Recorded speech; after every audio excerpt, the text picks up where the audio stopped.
This is lecture 18B. We're going to talk now about the Aztec religion. We talked last time about how the Mexica people had come into the Lake Texcoco region and had begun this settlement on these islands and had turned that into the city of Tenochtitlan, and had then begun to conquer other cities around them and had built this enormous empire.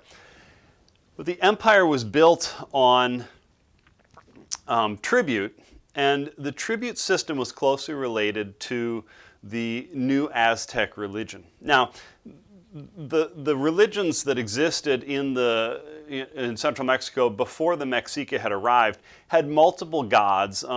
They had gods such as Quetzalcoatl, who is the feathered serpent, or Tezcatlipoca, who is the smoking mirror, and Tezcatlipoca is the god of life and warriors, and Quetzalcoatl is the god of agriculture and arts and crafts, and there were multiple other gods also. And often cities would have a patron god. Well, the Mexica adopted all those gods, and they had temples to each of these gods in their cities. But they had a new god that they proposed, the hummingbird god, Huitzilopochtli. And Huitzilopochtli was essentially a god of war. And so the Aztecs were very clear that their god required war, and their god required frequent human sacrifices. Now, we've seen this already a little bit with the Maya and such, that there was a place for human sacrifice in Mesoamerican religions going back quite a way, but the Aztecs ramped up the human sacrifice. Now, I want to point out that some of our sources on this are sketchy because we're getting it from the Spanish, who were essentially trying to justify knocking off the Aztec Empire later, and so they had a vested interest in making the Aztec Empire sound as bad as possible. But there's enough physical evidence that we really think there was something to what the Spanish were talking about. So essentially, the Aztecs argued that, you remember that the old Mesoamerican religion said that the gods had created the earth and out of their own flesh and blood, and this had become corn and water and etc., and that you had to repay them with small sacrifices of human blood. And in the Maya, they would sometimes have bloodletting rituals where aristocrats would cut themselves and allow themselves to bleed for a while as an offering to the gods. Well, the Aztecs, they basically said that meant you had the gods needed to be repaid with human sacrifices. You had to actually sacrifice the people. And what the Aztecs often did is they would take captured warriors and use them as human sacrifices. And so if you got captured by the Aztecs, you would be sacrificed. And they would do this at the top of the temple. They would have a big round table that was concave. It was like a bowl, a shallow bowl, almost like a mirror for a telescope or something, 6 feet across, 7 feet across, and it was tilted slightly. And so what they would do is they would take a victim and they would hold them down on the table, and one priest would hold each hand, and two priests would hold the two hands, two priests would hold the 2 feet, and then another priest would come in and take a knife and cut through the ribs or cut between the ribs, and then or just under the ribs, I guess, and reach in and cut out the heart.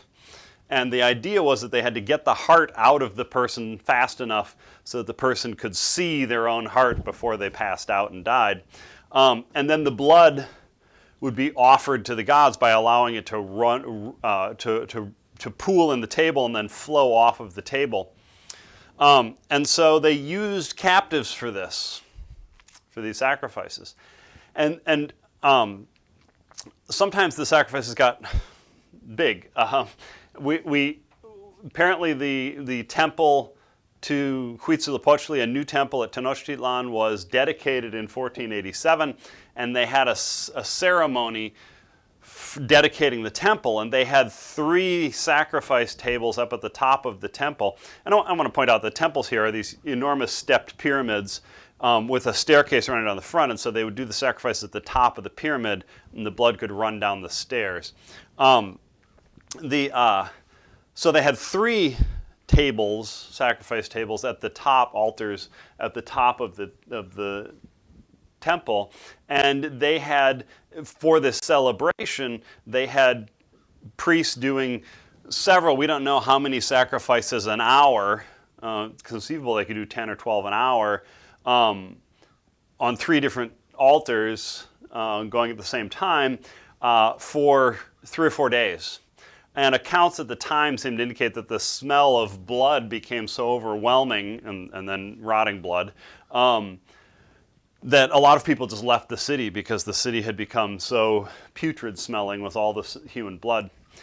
We do know that in the Aztec temples, in the base of the temple, they would have huge rooms with the skulls of people who had been sacrificed, these ossuaries had, thousands and thousands of skulls in them. So we don't know how many people the Aztecs sacrificed, and again, some of our most detailed accounts come from the Spanish, who are talking about what they found, and they have a vested interest in making the Aztecs sound worse. But it's clear that the Aztecs did have some sort of much greater role for human sacrifice in their religion than, say, the Maya did before them. And it's clear that they used this regularly, human sacrifices regularly, as part of their religion.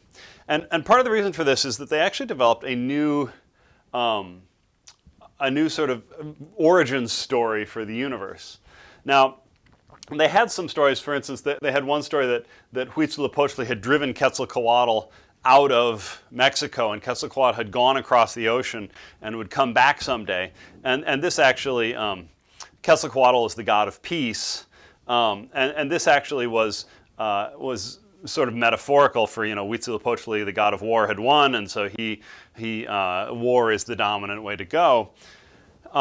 This would actually come back later, because when the Spanish showed up and talked about Christianity, and they called Jesus the King, Prince of Peace, and they came over the ocean from the direction Quetzalcoatl had supposedly gone, in boats that the Aztecs had never seen, they were actually kind of confused, and they wondered if Hernan Cortez was actually Quetzalcoatl, and this caused a bit of hesitation in their response to him. But the Aztecs developed a larger vision of a sort of vision of the cosmos. They argued that the cosmos were held up by 4 gods, and the 4 gods were all brothers, and one of them was Huitzilopochtli. And that the brothers always wanted to be the top god, and so they were always fighting. But periodically, one brother would get the other 3 brothers underneath him and hold them down and stand on top of them, and then he could assert his dominance for a period of time. And the Aztecs actually argued that in the time periods when the brothers were fighting, the world was in chaos. The sun didn't rise, and there were earthquakes and volcanoes, and everything horrific went on. But when one god got control and was on top of the others, then the earth saw a period of peace and stability. And so they argued that at the moment, Huitzilopochtli was the top god, and that they had to support him, because if they didn't support him, then one of the other brothers would rise up and the fight would start all over again, and this would cause the end of civilization and cause the deaths of thousands and thousands of people because of all this chaos that would result. And so the argument here was that the human sacrifices to Huitzilopochtli had to be large in number because he needed all that energy to hold down his brothers, and that they had to be, that these sacrifices were necessary for the maintenance of stability in the universe, and that in fact the universe would not work anymore if they didn't continue these human sacrifices. And so there's a sort of a cosmic vision or mythos underlying the human sacrifices. Now, one of the interesting things that comes out of this, I've talked already in several different ways about religions that stabilize a society. And I talked about how Hinduism does that, and I talked about Confucianism, and I talked about how Christianity can sort of go both ways in some ways, that initially Christianity was sort of a destabilizing religion because it talked about equality and it was all about the spiritual world, but it got sort of transformed in the Middle Ages and by the Romans and then in the Middle Ages, into a religion that justified people sort of doing their job and staying in their place because they'll get rewarded in the next life. So there are lots of ways that a religion can be stabilizing. It can convince people to behave themselves, to not strive to change anything, and to sort of be happy with the way things are, either because you'll get rewarded in the next life, like in Hinduism or Christianity, or because you want to avoid chaos, like Confucianism.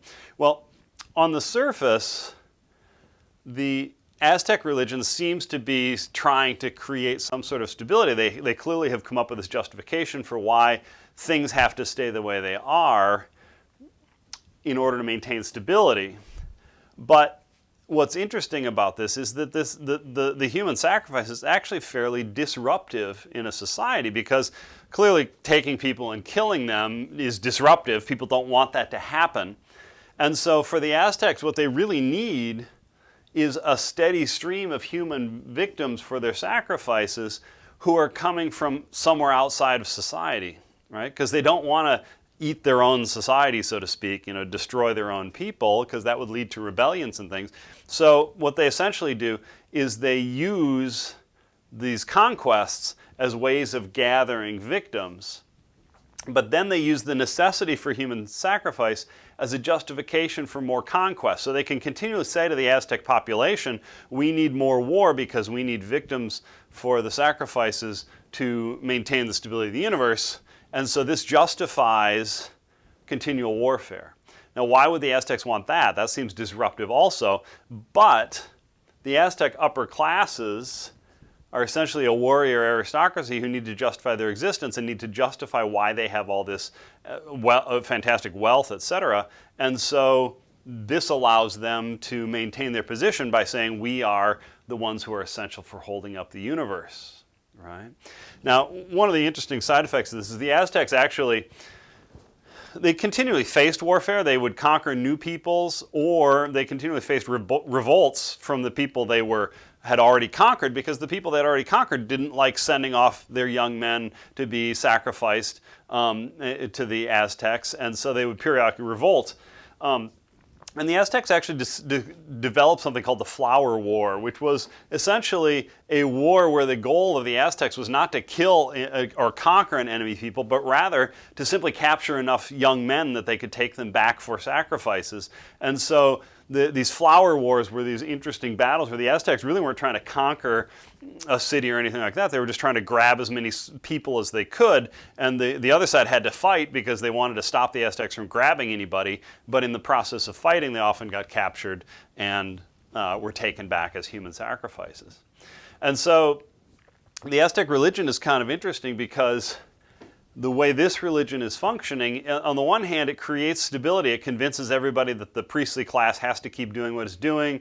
The upper classes deserve what they have. Otherwise, there'll be enormous chaos and more suffering. So we need to maintain the current system to prevent future suffering. So it's going to stabilize there.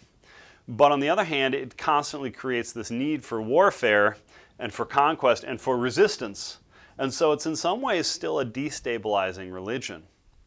And we don't know how long the Aztec empire could have lasted had it sort of run its own course, right? Would a new religion have emerged? Would there have been a massive revolt against the Aztecs because of this sort of brutal system they were imposing?